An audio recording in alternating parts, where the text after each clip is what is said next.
So sa video natin ngayon, ang pag-uusapan naman natin ay ang mga home remedies na pwedeng gamitin o gawin kung ikaw ay may sore throat. Pero bago tayo mag-usap tungkol sa mga home remedies, magandang maintindihan muna natin kung bakit nga ba nagkakaroon ng sore throat. Hindi kasi lahat ng sore throat ay pareho yung dahilan at dito nagkakatalo kung kailangan mo ba ng simpleng home remedies lang o kailangan mo na talagang uminom ng gamot gaya ng antibiotics. Guys, before tayo magpatuloy, make sure na tapusin nyo tong video na to kasi sigurado ako na marami kayong matututunan dito. Huwag nyo din kalimutan na mag-subscribe at i-click ang notification bell icon para updated kayo sa mga susunod na uploads. Ako nga pala si Jasper, isa akong licensed pharmacist. And disclaimer lang, this vlog is for educational and informational purposes only. Hindi ito pamalit sa professional na payo, diagnosis o gamutan ng isang licensed doctor. Iba-iba kasi yung kondisyon ng bawat tao, kaya mas maganda pa rin magpatingin o magpakonsulta sa doktor para sa tamang medical advice. So let's start na! Ang sore throat ay pananakit, hapdi o iritasyon sa lalamunan. Madalas mas ramdam ito kapag lumulunok o nagsasalita. Lahat naman pwedeng maka-experience o naka-experience na nito. At kapag nangyari siya, sobrang hassle kasi hirap kang lumunok, minsan pa nga pati pag nagsasalita sobrang hirap. So ano nga ba yung common causes? Una, pinaka-common dyan ay viral infections. Ito yung mga sipon, trangkaso o simpleng viral sore throat na dala ng exposure sa taong may sakit. Kapag viral, madalas may kasamang runny nose, ubo, minsan lagnat. Ang kagandahan, ang viral sore throat ay kadalasang gumagaling mag-isa. So self-limiting siya after a few days. Basta may tamang pahinga, tubig at home remedies para lalong mapabilis ang paggaling. Pangalawa, bacterial infection. Dito papasok yung tinatawag na strep throat, na dala ng bacteria na Streptococcus pyogenes. Ito yung mga sore throat na pwedeng mas grabe, mas matindi ang sakit at minsan may kasamang mataas na lagnat at pamamaga ng tonsils. Dito, kadalasan kailangan ng antibiotics kasi bakterya ang kalaban at hindi ito kusang mawawala ng mabilis kung walang tamang gamot. Paano malaman kung kailangan mo nang magpakonsulta sa doktor? If hindi pa rin gumagaling ang sore throat after 5 to 7 days o meron kang sore throat na hindi tolerable o talagang lalo siyang lumalala kada araw, magpakonsulta na agad sa doktor at para maresetahan ng antibiotic kung kinakailangan. Pangatlong dahilan kung bakit pwedeng magkaroon ng sore throat, pwedeng dahil sa environmental factors. Halimbawa, kung laging dry ang hangin, lalo na kung naka-aircon ka buong araw, pwedeng ma-irritate yung lalamunan mo. Pwede rin galing sa alikabok, sa usok, sigarilyo o kahit sobrang lakas ng pagsigaw o pagkanta. Alam mo yung parang napagod yung lalamunan mo tapos kinabukasan masakit na siya. May mga tao ring nagkakaroon ng sore throat dahil sa acid reflux. Kapag umakyat yung acid mula sa tiyan papunta sa lalamunan, nagiging irritated yung lalamunan at nagdudulot ng pananakit o hapde. So basically, nagkakaroon ng sore throat. So ibig sabihin, maraming pwedeng dahilan. At dito na naging importante yung tanong na kailangan ba agad ng antibiotic? Ang sagot ay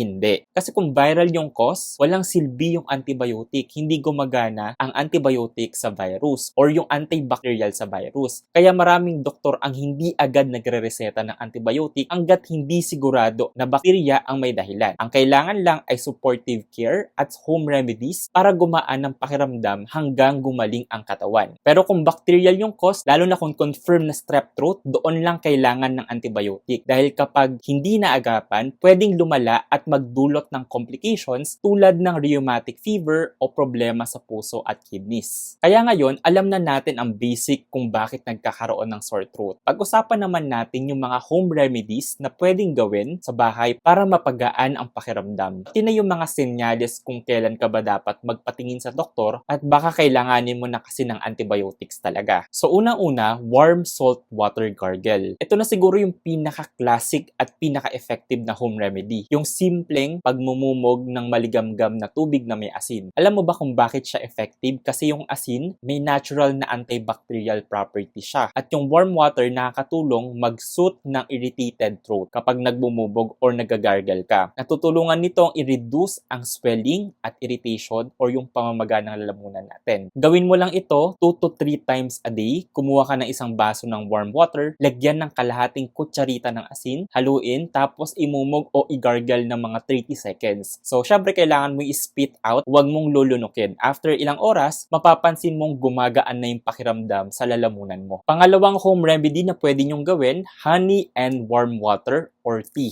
Isa pa sa pinaka-effective at natural remedy ay ang honey kasi meron siyang natural, antibacterial at soothing properties na talagang nagbibigay ng comfort sa lalamunan natin. Kapag nilagay mo siya sa warm water o sa herbal tea, para kang may instant throat coat na nagre-relieve ng hapde. So maganda itong inumin bago matulog kasi nakakatulong din siya para hindi ka laging ubo ng ubo sa gabi. Pero syempre, bawal ito sa mga batang under 1 year old dahil hindi pa safe para sa kanila. Pero syempre, bawal ito sa mga sobrang bata pa, lalo na yung mga hindi pa marunong lumunok dahil hindi pa safe para sa kanila. Pangatlo, yung ginger tea or yung salabat. Ako, ito sobrang sikat din dito sa Pilipinas, yung salabat. Ang ginger kasi ay kilalang may anti-inflammatory at antibacterial properties. Kaya kapag umiinom ka ng salabat, hindi lang siya nakatulong sa lalamunan, kundi pati sa buong katawan. Para ka na rin nagde-detox. Pwede kang magpakulo ng fresh ginger slices sa tubig for 10 minutes, tapos lagyan mo ng konting honey para mas masarap. Inumin mo siya habang warm pa. Ang sarap niyang inumin lalo na sa gabi o kapag malamig ang panahon. Pang-apat na home remedy, steam inhalation. Kung sobrang barado yung ilong mo kasabay ng sore throat, malaking tulong ang steam inhalation. Magpakulo ka ng tubig, ilagay sa malaking bowl,